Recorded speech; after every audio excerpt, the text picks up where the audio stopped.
Thank you for tuning into my Star Trek Picard Episode 1 analysis. I'm not understanding all the Star Trek Picard hatred so far. This is not Star Trek Discovery, this is not a movie, this is Star Trek with a popular, familiar character seen in a new way. Very similar to how Stargate Universe takes a more Battlestar Galactica approach to the Stargate franchise. There's nothing wrong with changing the tone and feel of a franchise when you have a good script. If the fundamentals are there, if meaning is still to be found, you can write whatever. However, the world of Star Trek is no longer the peaceful, practical world of the Federation, as we will see. While you could argue it's reimagined, there's a lack of exposition why this is, which is clearly a fault in the storytelling. We can only hope more explanation becomes available. If you want a quicker opinion, it's good for the general fans of Star Trek, not the hardcore ones, and as a story is somewhere around a 5 or a 6 out of 10, with all of its faults. Okay, let's get going. So the first 3 minutes, we're introduced to a dream, and we see the Enterprise, and the music Blue Skies by Bing Crosby plays in the background. This is the same song Data, sung at Troy and Riker's wedding in Star Trek Nemesis. Picard dreams of playing poker with Data on the makeshift 10 Ford on the Enterprise D, as they played a lot of poker on that ship. I don't want the game to end. 2 things are established here. Picard doesn't want the dream to end, that is, being a captain, I imagine, in some explosion that occurred on Mars that apparently haunts him. So already we have a past conflict catching up with Picard. Quick, easy, and clear. More establishing scenes of the setting or normal world Picard is in. Also Picard's pit bull is named number 1. Sounds like he really liked being a captain. We go from a winery in France to suddenly a Blade Runner world in Boston. We find our secondary character Dahj celebrating her acceptance into the Daystrom Institute with her boyfriend. She asks him to get something special from the replicator, and he has this line. Dahj, your replicator menus are tragic. This is perhaps the best line in the show. If we apply just a little bit of deductive logic, we get 1. It tells us that the replicators have menus, and they're not all standard across replicators, as we tended to think they could make seemingly anything from anywhere. But no, you have to install menus. See, if I had a replicator, I'd install every menu and eat gourmet cuisines every day of my life. 2, as such, it shows us Dahj aesthetic. She's not big on eating or having a robust menu. This tells us a little bit about her lifestyle. She's not into complicated food or drink. And number 3, it shows us Dahj's relationship with this man. They probably don't hang out much in her apartment, or at least he's never bothered to use replicated for her before. It also tells us Dahj likes to be surprised from her partner, which is a fairly common female trait or interest in mates. And this is world building, it's characterization, and it shares the details of one relationship through food and drink in all one line of dialogue, from one man's opinion of someone's tastes or at least menu. This is good stuff. But as this happens, Dahj and her boyfriend are suddenly attacked by teleporting spacemen, and the boyfriend is killed. Suddenly, she activates after being incapacitated, which means she becomes a blind ninja who can take out 3 thugs with martial arts and a gun. Little overpowered, but okay. She suddenly gets a vision of Picard, and we fade to the title screen. This is all under 7 minutes. Pacing so far is at near rocket level. And with the first action scene of the show, we have some problems. 1. If you have transporter technology, just teleport her away and do whatever you want to her. You can incapacitate her inside the matter stream and all sorts of other technical stuff. We didn't need a big stupid action shot just to showcase her activating. Or better yet, show that there's some malfunction or she can't be transported for whatever technical reason. Having the element of surprise and throwing a knife at someone is probably not the best method either. 2. Why not use phasers or gas or any other number of futuristic non-lethal ways to incapacitate these 2 people? 3. Why attack with someone else in the room? Surely she'd be by herself in bed later that night or the day after or some other time. Why right now? What's this hurry? 4. Why throw a dagger at someone? What is this, the medieval period? And don't we have a really good piece of technology here? Like really futuristic stuff? I'm sure a doctor would love to try and help this suddenly dead person. I'm sure we've done much more miraculous things in the future over hundreds of years. Why didn't Dahj contact the police or emergency services? Is she completely heartless after losing her boyfriend and completely scared? Now, in the way it's presented, we can actually chalk this all up to Dahj being so scared and the attackers being pretty incompetent. Okay, we can go with that. But it still raises lots and lots of minor questions. For the next 2 minutes, we get the opening title credits, which look like random CGI and Picard's face being pieced together. It's like some puzzle, like he's Poirot or something like that, which is exactly the kind of show I was expecting, but it's definitely not shaping up to be that. Now, 2 things stand out here are the producers. There's Michael Chabon, Eugene Roddenberry, and Alex Kurtzman. I didn't know there was a person named Eugene Roddenberry. That's good to know. Michael Chabon, I've talked about before, being the real talent here. Go check him out. And then there's Alex Kurtzman of Star Trek Discovery fame. Oh dear. The second thing that stands out are the writers, or the 5 writers. Not sure if that's 5 writers in total or just for this episode. So you have Akiva Goldsman, Michael Chabon again, and Kristen Bay, and Alex Kurtzman, and James Duff. Specifically, James Duff using the words "and," where everyone else gets the ampersand "and." That's 5 writers, okay? So this is either going to be a total mess or a highly critical, highly edited script. If you don't know Akiva Goldsman or Alex Kurtzman, just think of something Michael Bay would say in his sleep, and that's kind of who these people are.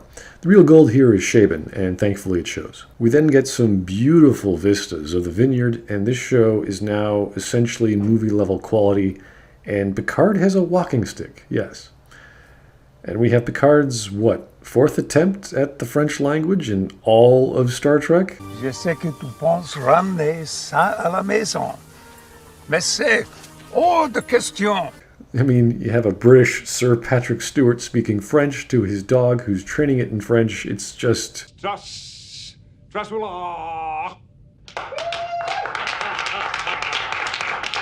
Thank you, whoever wrote this scene. The most basic thing you could have done, considering his location and his background. It's just a nice touch. Number 1, what do you have? You mean, whom does he have? Then there's Picard correcting someone's grammar, and we have language, fantastic. Again, maybe the British side of the actor, who knows, maybe this is part of the script or it was made up. Lars heard you talking in your sleep last night.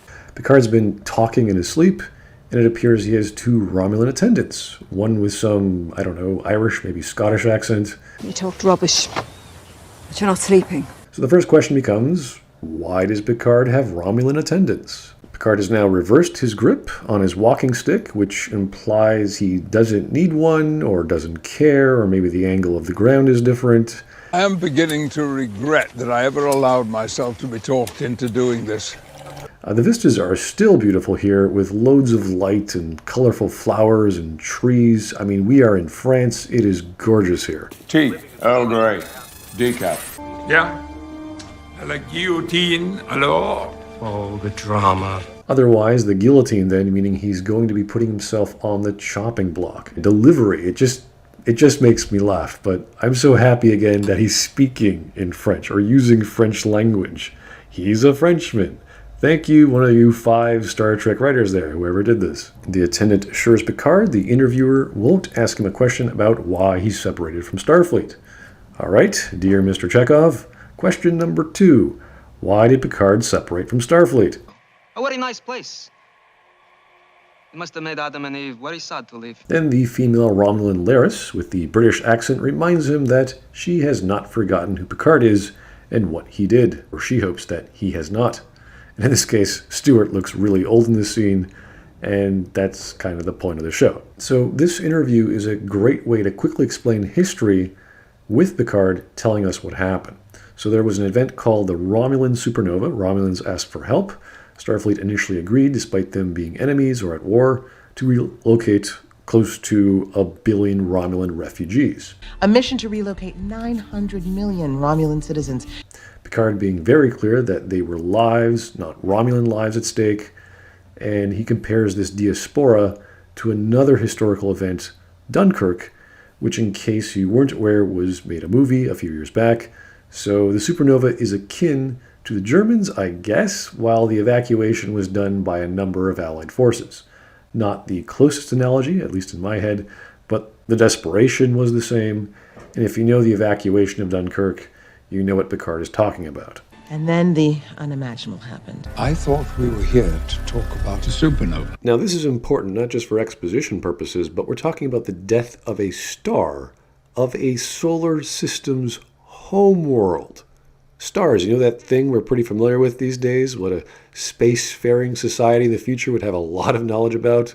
Like our own star, our sun. You know, this show we have called Star Trek?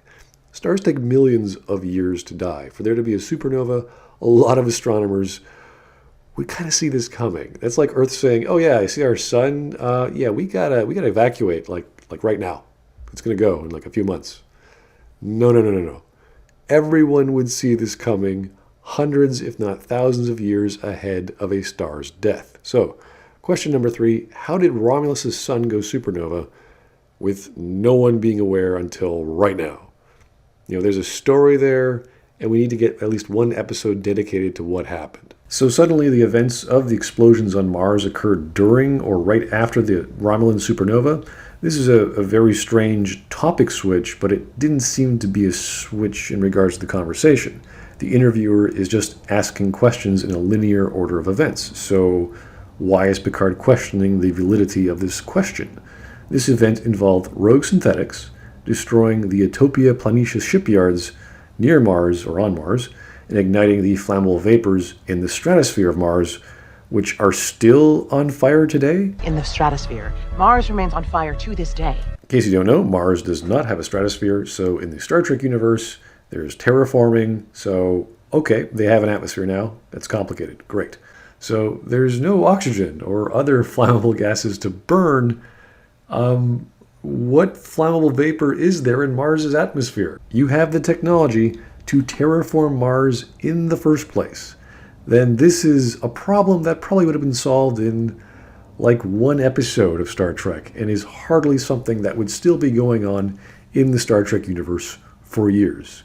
Just to bring this all into context. So the question becomes, why is Mars still on fire? So 92,000 people were killed and synthetics were banned in the Federation. Okay.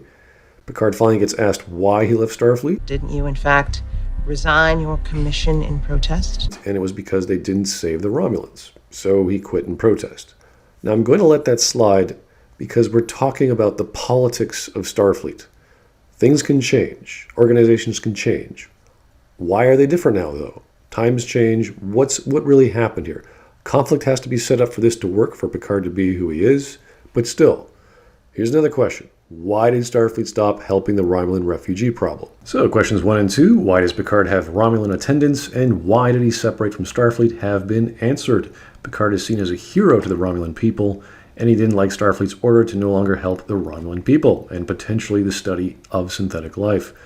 And Picard walks off the interview, interesting in juxtaposing the war with the Romulans with a ban on synthetic life. Our mystery girl is watching the interview, and voila, she's in France. We are wasting no time in this story, which is the element of pacing, and that is most usually a fantastic thing. She tells Picard her story, and we have another chat with her right after.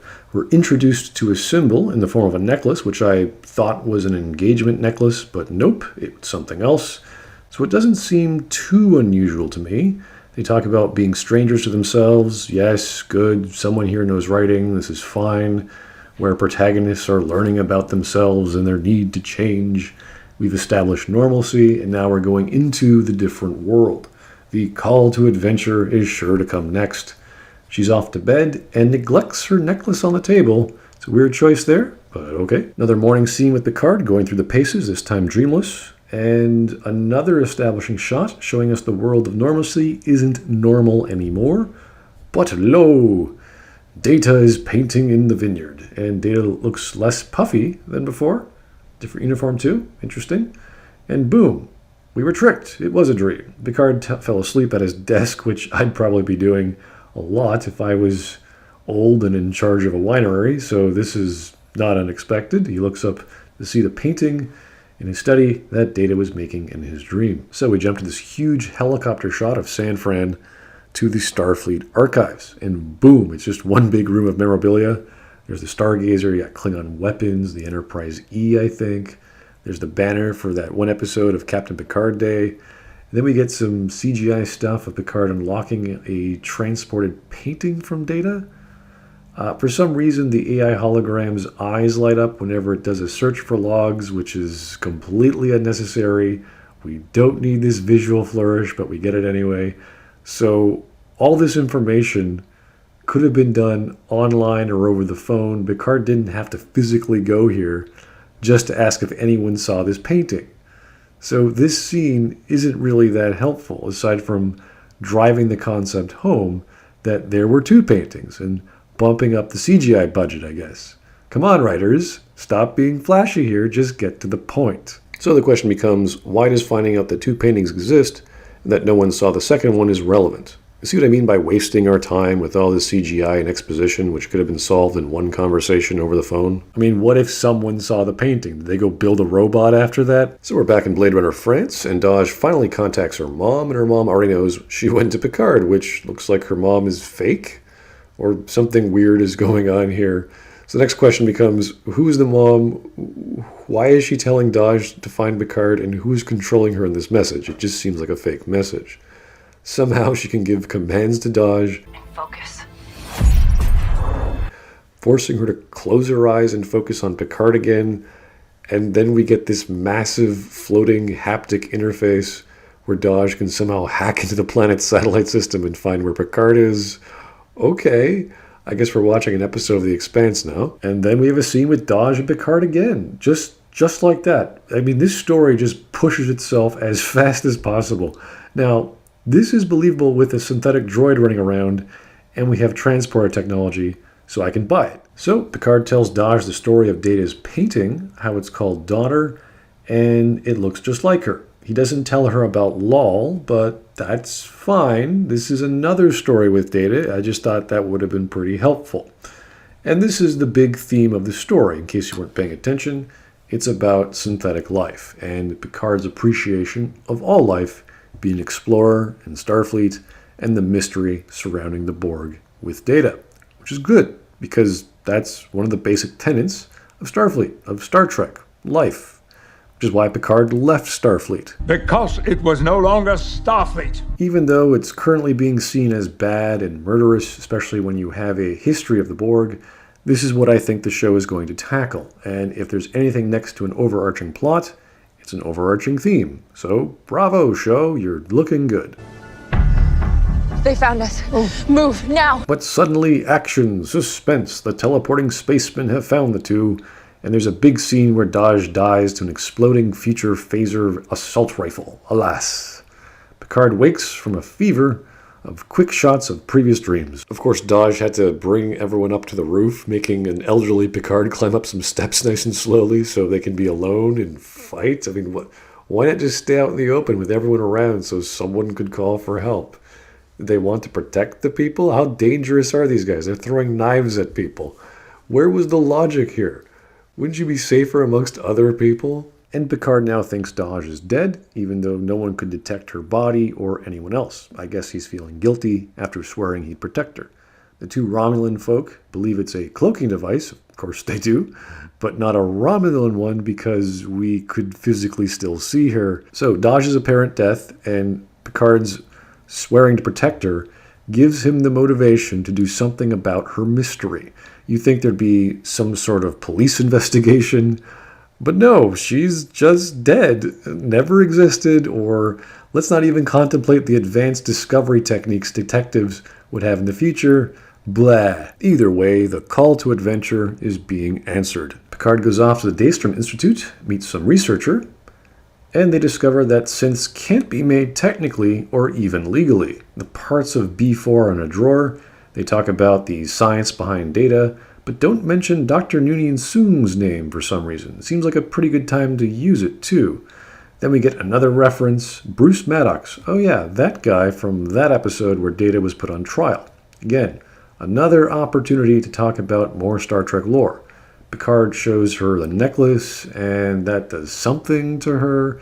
The symbol represents fractal neuronic cloning, a theory from Maddox, which tells us that technically you could revive Data from one of his neurons, if this technique actually worked. And then you could replicate Data like people. Then the ring symbol fades to become a literal space symbol, and we see a spaceship fly into the Romulan reclamation site. I've been told there's a character here called Spock's brother from Star Trek Discovery. I didn't know that because I didn't watch that show, and he's apparently British. Of course he is. Or maybe Romulans have British accents. I don't know. Maybe they came to Canada, or maybe some part of the world, or lots of parts of the world are British. They have to learn English, so yeah. So this Narek guy then talks to a carbon copy of Dahj, who is called Dr. Soji Asha, or Asher, and she is totally into this guy.